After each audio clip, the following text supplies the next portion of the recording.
z čoho Jakša žije? Z čoho má byt? Má pekný byt, má veľmi pekný byt. Typujem 400-500 tisíc. Jakša mal taký hudobný label, ktorý sa volal, že Fuck Them.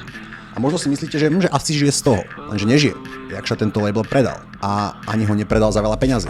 Predal ho za veľmi málo peňazí. Ja viem presne, za koľko ako mu ho predal. A predal ho za takú sumu, že by som bol prekvapený, ak by tento jeho hudobný label zarábal čo je len 1000 eur mesačne. Takže ani tento jeho label nebol jeho zdroj príjmov. Potom neskôr, keď predal tento Fuck Them label, tak urobil také, že Love Them. A Love Them je o tom, že je to vlastne behací klub, running club. Ak neviete, vy starší, čo je running club, tak running club je o tom, že stretne sa pár ľudí, ktorým sa nechce behať, keď sa na nich nikto nepozerá, tak idú behať spolu a natáčajú sa pri tom. A možno som len málo kreatívny a možno si neviem predstaviť, ako sa dá zarábať z toho, že 15 ľudí chodí spolu behať, ale myslím si, že ani tento projekt obrovské kvantum peňazí negeneruje. Takže asi ani z toho nežije. A potom som si všimol, že Jakša otvoril kaviareň, nejakú brutálne cool, estetickú kaviareň, ktorá skrachovala po nejakých 2 týždňoch. Takže ani z toho nezarába. Tak z čoho Jakša žije? Z čoho má byt? Má pekný byt, má veľmi pekný byt. Typujem 400-500 tisíc, mohol stať taký byt. Odkiaľ má Jakša peniaze? Prečo je Jakša slávny? Prečo